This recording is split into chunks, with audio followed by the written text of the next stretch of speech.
Welcome to Saturday Stories, the podcast that brings you stories to enjoy while improving your English language skills. I'm your host, Marina Gabor, founder of Summit Writing Academy. Thank you for joining me for this episode where I'll be reading Nathaniel Hawthorne's short story, King Midas and the Golden Touch. You've probably heard the expression, he's got the Midas touch. You might have been envious of people that seem to have everything they touch turn to gold. This story is a long one, but worth listening to all the way to the end. It may challenge your concept of wealth or reinforce your perception of the things that you hold dear. We'll get into the story shortly, but first, a word from our sponsor. This episode is brought to you by Summit Writing Academy. Summit Writing will help you improve your writing so you can reach your career and life goals faster. Do you want to improve your English language skills? Join the Saturday Stories Club. You'll get instant access to free resources that will help you increase your vocabulary, enrich your reading comprehension, and improve your writing skills. Click the link below to join the Saturday Stories Club and start improving your English language skills today. Now, without further ado, grab yourself a beverage, get comfortable, and enjoy Nathaniel Hawthorne's short story, King Midas and the Golden Touch. Once upon a time, there lived a very rich man, and a king besides, whose name was Midas. And he had a little daughter whom nobody but myself ever heard of, and whose name I either never knew or have entirely forgotten. So, because I love odd names for little girls, I chose to call her Marigold. This King Midas was fonder of gold than of anything else in the world. He valued his royal crown chiefly because it was composed of that precious metal. If he loved anything better, or half so well, it was the one little maiden who played so merrily around her father's footstool. But the more Midas loved his daughter, the more did he desire and seek for wealth.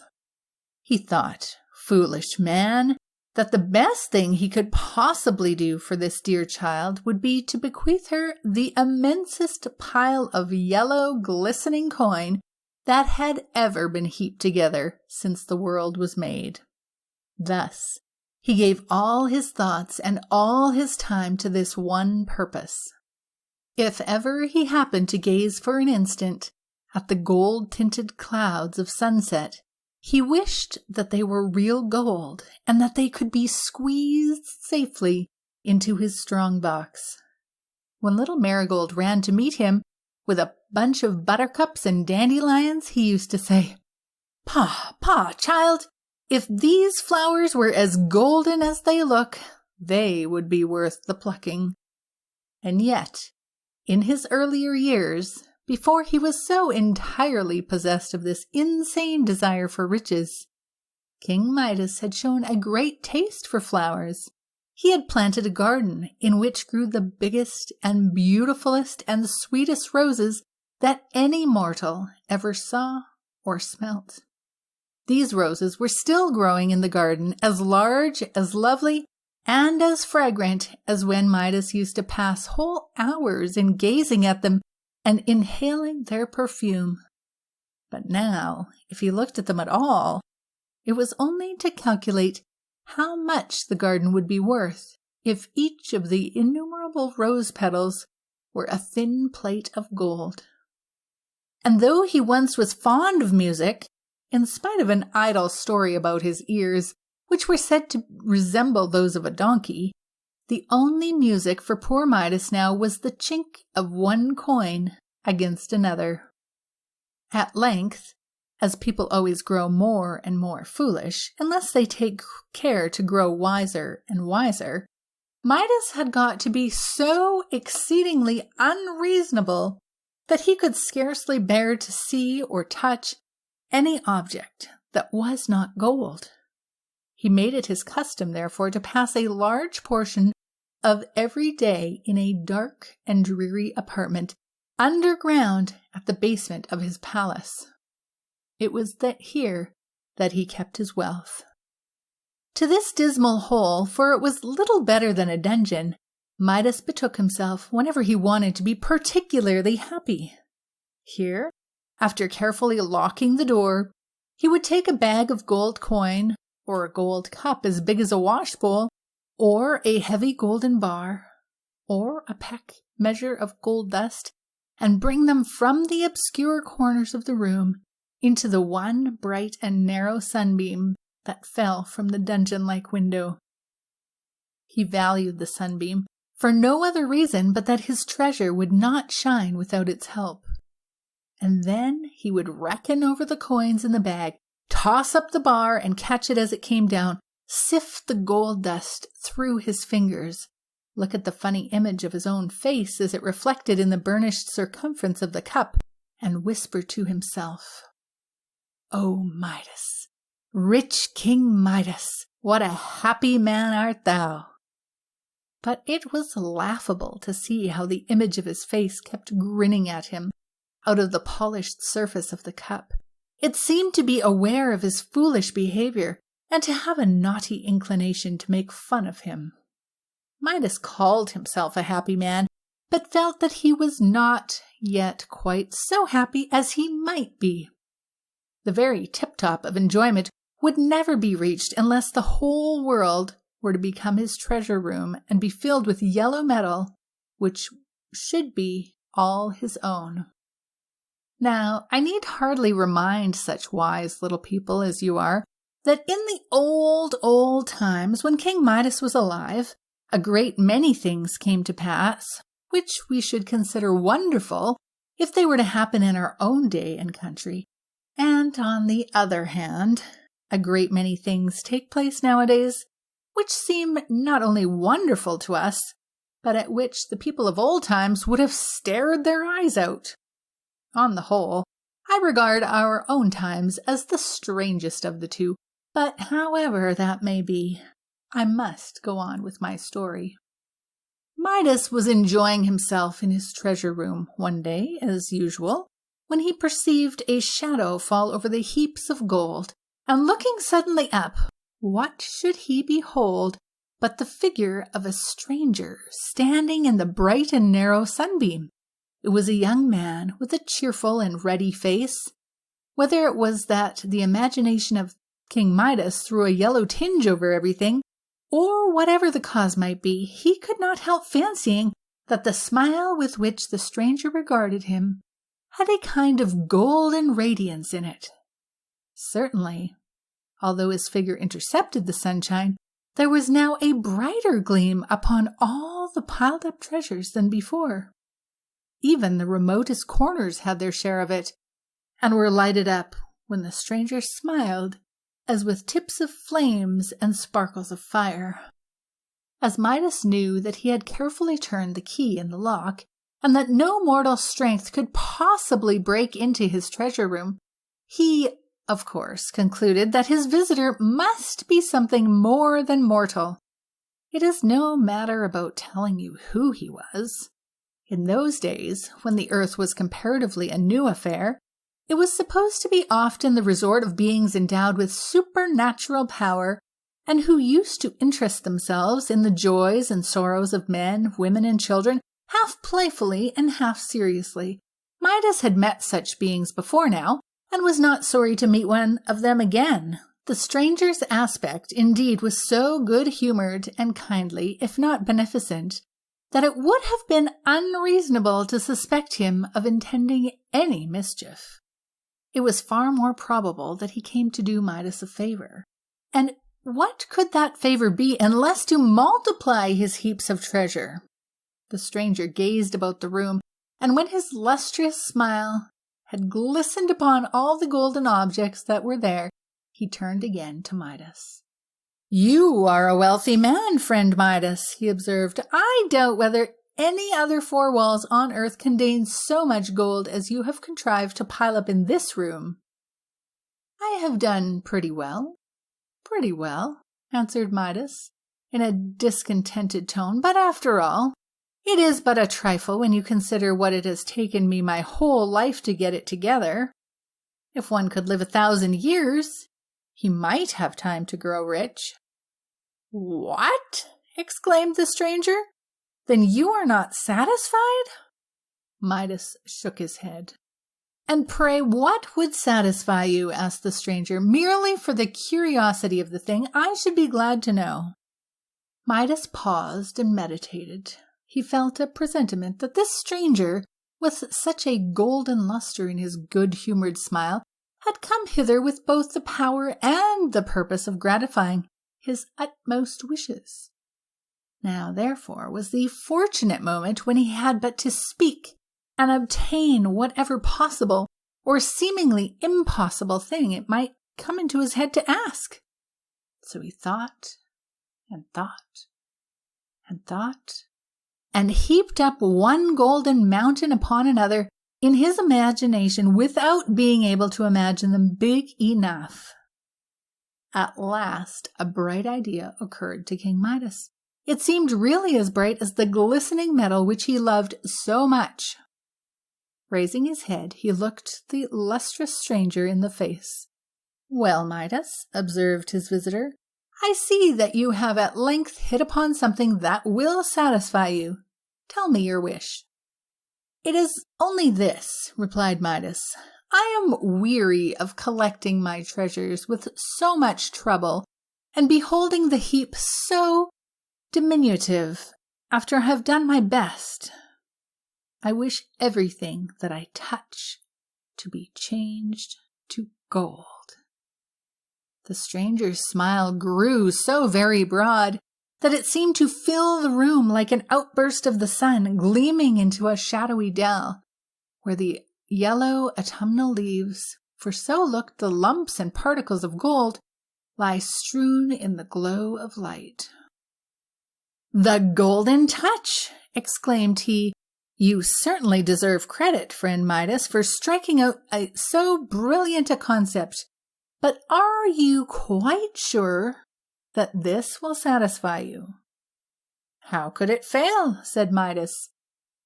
"And you will never regret the possession of it?" "What could induce me?" asked Midas. "I ask nothing else to render me perfectly happy." "Be it as you wish, then," replied the stranger, waving his hand in token of farewell. "Tomorrow at sunrise you will find yourself gifted with the golden touch." The figure of the stranger then became exceedingly bright, and Midas involuntarily closed his eyes. On opening them again, he beheld only one yellow sunbeam in the room, and all around him the glistening of the precious metal which he had spent his life in hoarding up. Whether Midas slept as usual that night, the story does not say. Asleep or awake, however, his mind was probably in the state of a child's to whom a beautiful new plaything has been promised in the morning. At any rate, day had hardly peeped over the hills when King Midas was broad awake and, stretching his arms out of bed, began to touch the objects that were within reach. He was anxious to prove whether the golden touch had really come, according to the stranger's promise. So he laid his finger on a chair by the bedside and on various other things, but was grievously disappointed to perceive that they remained of exactly the same substance as before. Indeed, he felt very much afraid that he had only dreamed about the lustrous stranger, or else that the latter had been making game of him. And what a miserable affair would it be if, after all his hopes, Midas must content himself with what little gold he could scrape together by ordinary means, instead of creating it by a touch. All this while, it was only the gray of the morning, with but a streak of brightness along the edge of the sky, where Midas could not see it. He lay in a very disconsolate mood, regretting the downfall of his hopes, and kept growing sadder and sadder, until the earliest sunbeam shone through the window and gilded the ceiling over his head. It seemed to Midas that this bright yellow sunbeam was reflected in rather a singular way on the white covering of the bed. Looking more closely, what was his astonishment and delight when he found that this linen fabric had been transmuted to what seemed a woven texture of the purest and brightest gold. The golden touch had come to him with the first sunbeam. Midas started up in a kind of joyful frenzy and ran about the room, grasping at everything that happened to be in his way. He seized one of the bedposts, and it became immediately a fluted golden pillar. He pulled aside a window curtain in order to admit a clear spectacle of the wonders which he was performing, and the tassel grew heavy in his hand, a mass of gold. He took up a book from the table. At his first touch, it assumed the appearance of such a splendidly bound and gilt-edged volume as one often meets with nowadays, but on running his fingers through the leaves, behold, it was a bundle of thin golden plates, in which all the wisdom of the book had grown illegible. He hurriedly put on his clothes, and was enraptured to see himself in a magnificent suit of gold cloth, which retained its flexibility and softness, although it burdened him a little with its weight. He drew out his handkerchief, which little Marigold had hemmed for him. That was likewise gold, with the dear child's neat and pretty stitches running all along the border in gold thread. Somehow or other, this last transformation did not quite please King Midas. He would rather that his little daughter's handiwork should have remained just the same as when she climbed his knee and put it in his hand. But it was not worthwhile to vex himself about a trifle. Midas now took his spectacles from his pocket and put them on his nose in order that he might see more distinctly what he was about. In those days, spectacles for common people had not been invented, but were already worn by kings, else how could Midas have any? To his great perplexity, however, excellent as the glasses were, he discovered that he could not possibly see through them. But this was the most natural thing in the world, for on taking them off, the transparent crystals turned out to be plates of yellow metal, and of course were worthless as spectacles, though valuable as gold. It struck Midas as rather inconvenient that, with all his wealth, he could never again be rich enough to own a pair of serviceable spectacles. "It is no great matter, nevertheless," he said to himself very philosophically. "We cannot expect any great good without its being accompanied by some small inconvenience. The golden touch is worth the sacrifice of a pair of spectacles, at least, if not of one's very eyesight. My own eyes will serve for ordinary purposes, and little Marigold will soon be old enough to read for me." Wise King Midas was so exalted by his good fortune that the palace seemed not sufficiently spacious to contain him. He therefore went downstairs and smiled on observing that the balustrade of the staircase became a bar of burnished gold as his hand passed over it in his descent. He lifted the door latch. It was brass only a moment ago, but golden when his fingers quitted it, and emerged into the garden. Here, as it happened, he found a great number of beautiful roses in full bloom, and others in all the stages of lovely bud and blossom. Very delicious was their fragrance in the morning breeze. Their delicate blush was one of the fairest sights in the world, so gentle, so modest, and so full of sweet tranquillity did these roses seem to be. But Midas knew a way to make them far more precious, according to his way of thinking, than roses had ever been before. So he took great pains in going from bush to bush, and exercised his magic touch most indefatigably, until every individual flower and bud, and even the worms at the heart of some of them, were changed to gold. By the time this good work was completed, King Midas was summoned to breakfast, and as the morning air had given him an excellent appetite, he made haste back to the palace. What was usually a king's breakfast in the days of Midas, I really do not know, and cannot stop now to investigate. To the best of my belief, however, on this particular morning, the breakfast consisted of hot cakes, some nice little brook trout, roasted potatoes, fresh boiled eggs, and coffee for Midas himself, and a bowl of bread and milk for his daughter Marigold. At all events, this is a breakfast fit to set before a king, and whether he had it or not, King Midas could not have had a better. Little Marigold had not yet made her appearance. Her father ordered her to be called, and seating himself at the table, awaited the child's coming, in order to begin his own breakfast. To do Midas justice, he really loved his daughter, and loved her so much the more this morning on account of the good fortune which had befallen him. It was not a great while before he heard her coming along the passageway, crying bitterly. The circumstance surprised him because Marigold was one of the cheerfulest little people whom you would see in a summer's day, and hardly shed a thimbleful of tears in a 12-month. When Midas heard her sobs, he determined to put little Marigold into better spirits by an agreeable surprise. So, leaning across the table, he touched his daughter's bowl, which was a china one, with pretty figures all around it, and transmuted it into a gleaming gold.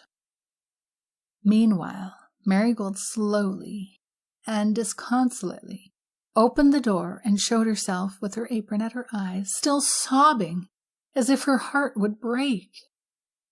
"How now, my little lady?" cried Midas. "Pray, what is the matter with you this bright morning?" Marigold, without taking the apron from her eyes, held out her hand, in which was one of the roses which Midas had so recently transmuted. "Beautiful!" exclaimed her father. "And what is there in this magnificent golden rose to make you cry?" "Oh, dear father," answered the child, as well as her sobs would let her, "it is not beautiful, but the ugliest flower that ever grew. As soon as I was dressed, I ran into the garden to gather some roses for you, because I know you like them, and like them the better when gathered by your little daughter. But oh, dear, dear me, what do you think has happened? Such a misfortune! All the beautiful roses that smelled so sweetly and had so many lovely blushes are blighted and spoiled. They are grown quite yellow, as you see this one, and have no longer any fragrance. What can have been the matter with them?" "Oh, my dear little girl, pray don't cry about it," said Midas, who was ashamed to confess that he himself had wrought the change which so greatly afflicted her. "Sit down and eat your bread and milk. You will find it easy enough to exchange a golden rose, like that, which will last hundreds of years, for an ordinary one, which would wither in a day." "I don't care for such roses as this," cried Marigold, tossing it contemptuously away. "It has no smell, and the hard petals prick my nose."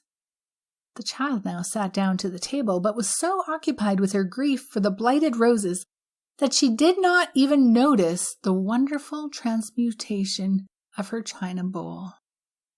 Perhaps this was all the better, for Marigold was accustomed to taking pleasure in looking at the figures and strange trees and houses that were painted on the circumference of the bowl, and these ornaments were now entirely lost in the yellow hue of the metal.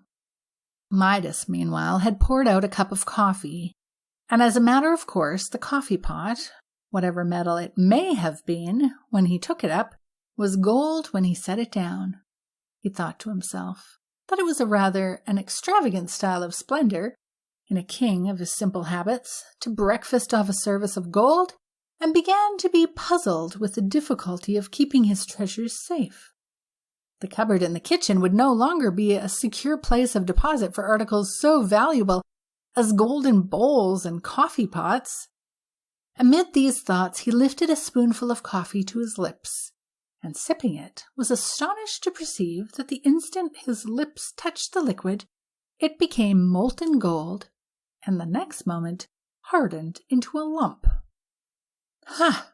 exclaimed Midas, rather aghast.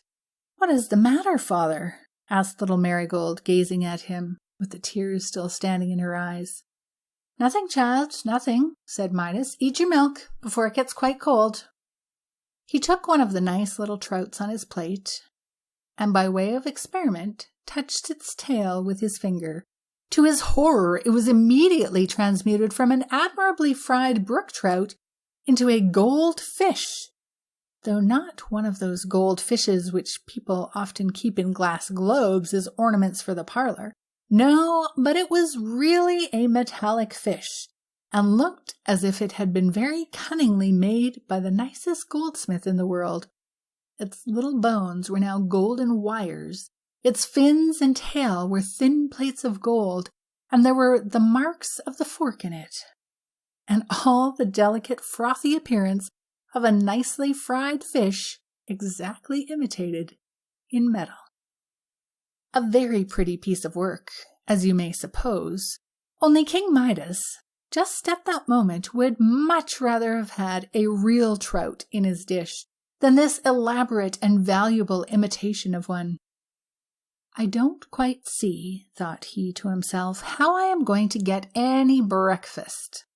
He took one of the smoking hot cakes and had scarcely broken it when, to his cruel mortification, though a moment before it had been of the whitest wheat, it assumed the yellow hue of Indian meal.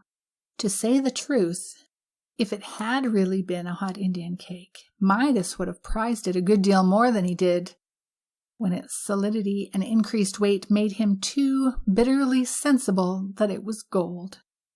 Almost in despair, he helped himself to a boiled egg, which immediately underwent a change similar to those of the trout and the cake. The egg, indeed, might have been mistaken for one of those which the famous goose in the storybook was in the habit of laying, but King Midas was the only goose that had anything to do with the matter. Well, this is a quandary, thought he, leaning back in his chair and looking quite enviously at little Marigold, who was now eating her bread and milk with great satisfaction.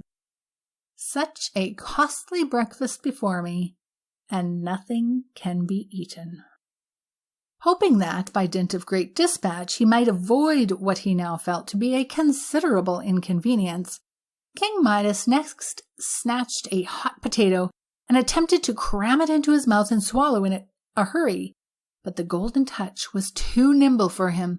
He found his mouth full, not of mealy potato, but of solid metal, which so burnt his tongue that he roared aloud and, jumping up from the table, began to dance and stamp about the room, both with pain and affright.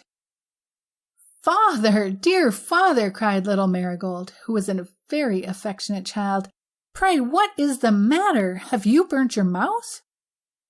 "Ah, dear child," groaned Midas dolefully, "I don't know what is to become of your poor father." And truly, my dear little folks, did you ever hear of such a pitiable case in all your lives? Here was literally the richest breakfast that could be set before a king, and its very richness made it absolutely good for nothing. The poorest laborer, sitting down to his crust of bread and cup of water, was far better off than King Midas, whose delicate food was really worth its weight in gold. And what was to be done? Already at breakfast, Midas was excessively hungry. Would he be less so by dinner time? And how ravenous would be his appetite for supper, which must undoubtedly consist of the same sort of indigestible dishes as those now before him? How many days, think you, would he survive a continuance of this rich fare? These reflections so troubled wise King Midas that he began to doubt whether, after all, riches are the one desirable thing in the world, or even the most desirable. But this was only a passing thought. So fascinated was Midas with the glitter of the yellow metal that he would still have refused to give up the Golden Touch for so paltry a consideration as a breakfast.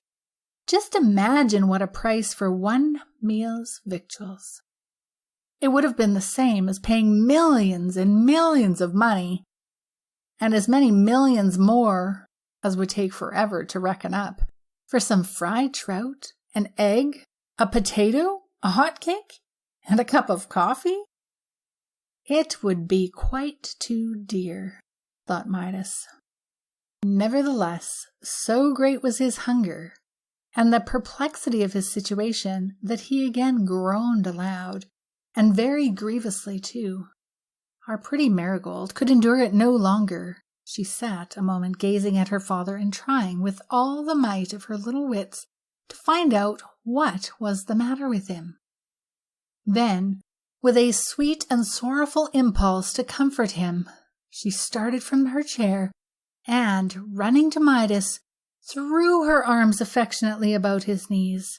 He bent down and kissed her. He felt that his little daughter's love was worth 1,000 times more than he had gained by the golden touch. "My precious, precious Marigold!" cried he. But Marigold made no answer. Alas! What had he done? How fatal was the gift which the stranger bestowed!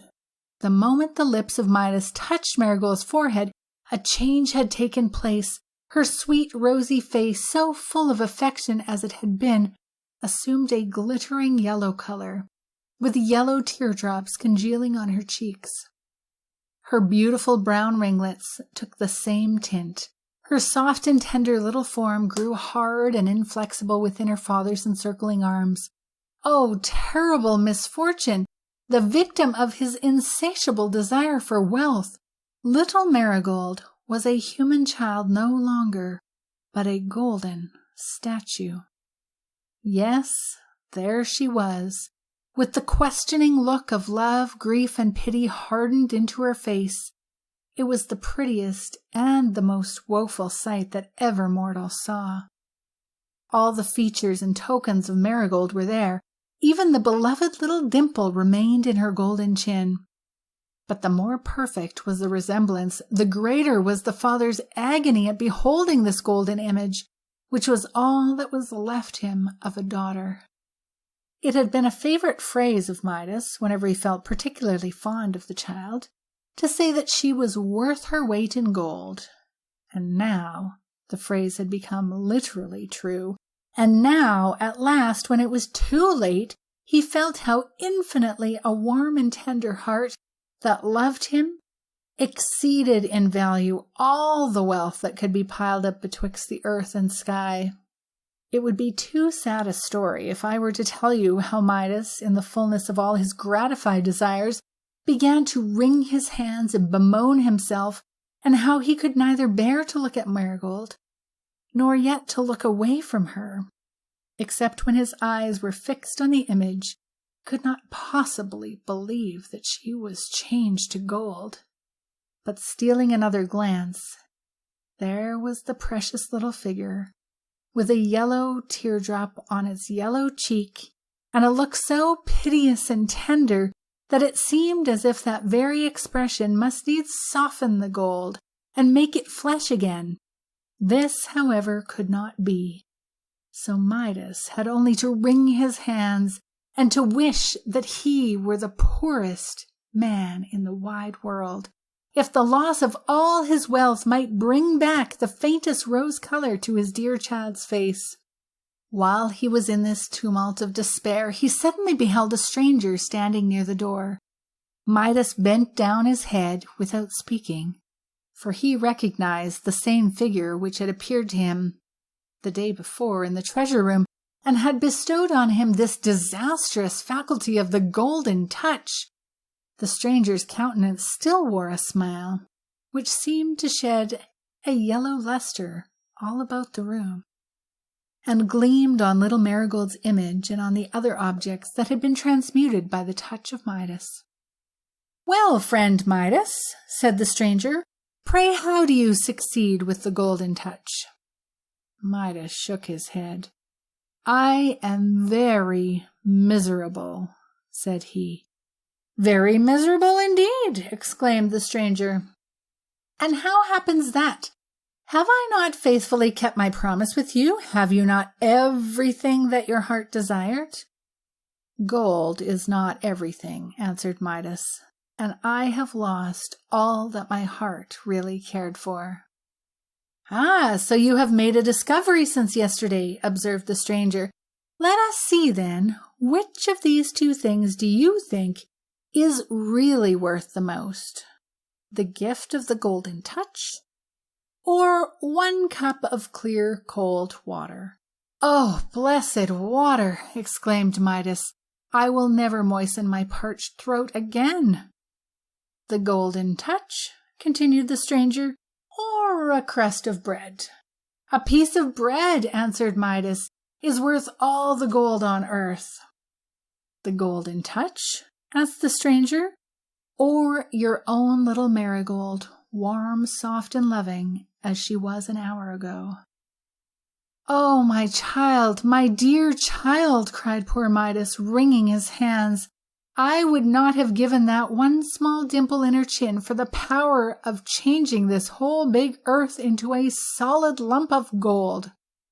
"You are wiser than you were, King Midas," said the stranger, looking seriously at him. "Your own heart, I perceive, has not been entirely changed from flesh to gold. Were it so, your case would indeed be desperate, but you appear to be still capable of understanding that the commonest things, such as lie within everybody's grasp, are more valuable than the riches which so many mortals sigh and struggle after. Tell me now, do you sincerely desire to rid yourself of this Golden Touch?" "It is hateful to me," replied Midas. A fly settled on his nose, but immediately fell to the floor, for it too had become gold. Midas shuddered.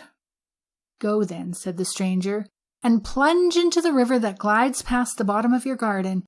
Take likewise a vase of the same water, and sprinkle it over any object that you may desire to change back again from gold into its former substance. If you do this in earnestness and sincerity, it may possibly repair the mischief which your avarice has occasioned." King Midas bowed low, and when he lifted his head, the lustrous stranger had vanished. You will easily believe that Midas lost no time in snatching up a great earthen pitcher, but alas me, it was no longer earthen after he touched it, and hastening to the riverside, as he scampered along and forced his way through the shrubbery, it was positively marvelous to see how the foliage turned yellow behind him, as if the autumn had been there and nowhere else. On reaching the river's brink, he plunged headlong in, without waiting so much as to pull off his shoes. "Poof, poof, poof," snorted King Midas as his head emerged out of the water. "Well, this is really a refreshing bath, and I think it must have quite washed away the Golden Touch. And now for filling my pitcher." As he dipped the pitcher into the water, it gladdened his very heart to see it change from gold into the same good, honest earthen vessel which it had been before he touched it. He was conscious also of a change within himself. A cold, hard, and heavy weight seemed to have gone out of his bosom. No doubt, his heart had been gradually losing its human substance and transmuting itself into insensible metal, but had now softened back into flesh. Perceiving a violet that grew on the bank of the river, Midas touched it with his finger, and was overjoyed to find that the delicate flower retained its purple hue, instead of undergoing a yellow blight. The curse of the Golden Touch had therefore really been removed from him.